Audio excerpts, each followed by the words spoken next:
Dr Becky Appleton, and in this presentation I'll provide an overview of applying for research ethics. Research ethics committees were first set up in the late 1960s and early 1970s in the UK, and their goal is to ensure that all research is done according to a set of ethical standards. Research ethics is a set of principles designed to help researchers conduct research in a way which is safe for any potential participants. It helps ensure that participants have the right to consent to take part in research, for example, that they understand what taking part in a study will involve and how their information will be used, and also that their rights of anonymity and confidentiality are protected. When you're doing research, you should apply for ethical approval from a research ethics committee. There are different types of ethics committees that you might want to apply to, depending on exactly where you're doing your research, and I'll cover those in more detail in this presentation. To start with, here are the 6 principles of ethical research that have come from the ESRC guidelines.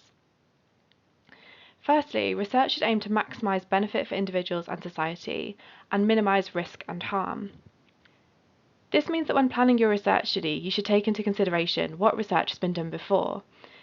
It would be unethical to repeat a research study which has already been conducted if it doesn't go further and look to expand on the findings from this previous research. Secondly, this states that the rights and dignity of individuals and groups should always be respected. Thirdly, wherever possible, participation should be voluntary and appropriately informed. So this is relating to giving participants all the information they need about the study in advance and making sure that you take appropriate informed consent. This is normally done through a written consent form, but you could also take verbal consent from participants at the beginning of the study, where you go through the written consent form with them and ask them to verbally respond yes to each item to indicate their consent. It states that research should be conducted with integrity and transparency. You may have heard things around sharing of code or sharing of data. This is all around ensuring that research is conducted to the highest standards and that it can be replicable. Lines of responsibility and accountability should be clearly defined within your research projects, and independence of research should be maintained, and where conflicts of interest cannot be avoided, they should be made explicit. So this is in your ethics application, but also in any publications arising from this research. Not all studies require ethics approval. It depends on the methods you're using and the aims of your project. For example, quality improvement projects use a range of tools to make improvements to services, which then measures the impacts of these changes. Similarly, service evaluations are designed to answer the question, what standard does this service achieve? Normally by looking at data that is already collected in a service, and looking at whether the service is able to meet its intended impacts. You don't require ethics approval for either a quality improvement project or a service evaluation. Ethical approval is only required for research projects, and research is anything which is designed and conducted to generate new knowledge. I appreciate this can be quite tricky to tell the difference, so you can use something like the HRA decision tool or flowchart to help identify whether projects are research or not.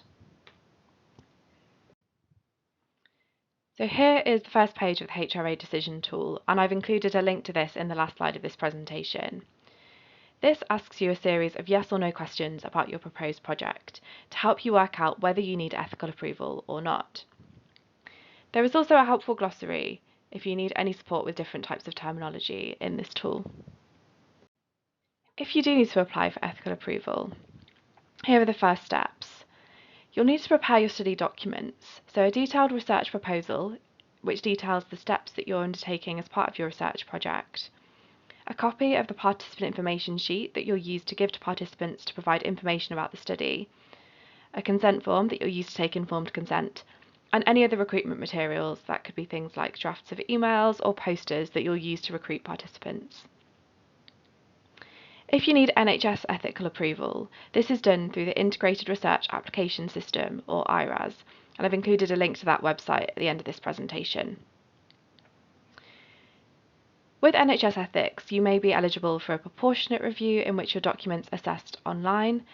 This generally is a lot faster and is done for studies which raise no material ethical issues.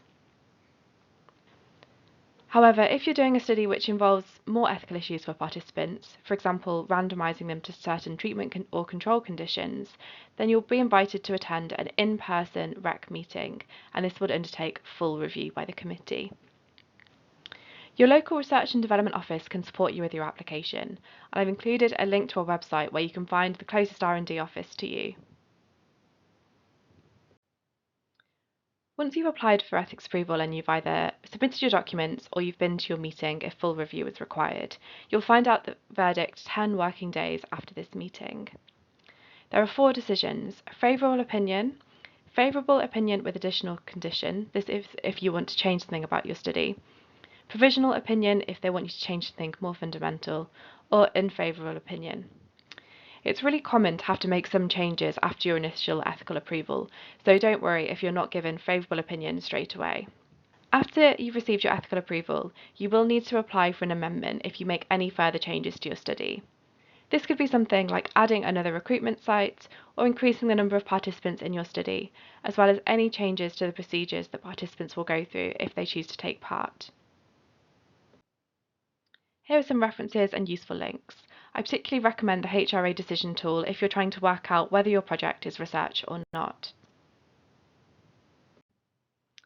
You can see the direct link on screen to the catalogue hosted on NHS's Learning Hub platform. Registration is free, and if you have an NHS email, you'll have free access to both the Learning Hub as a whole and the WE-R NHS catalogue resources. We have links to podcasts, videos, and journal articles on a range of topics related to education and workforce research. WE-R NHS is on YouTube, and we also have a regular e-newsletter.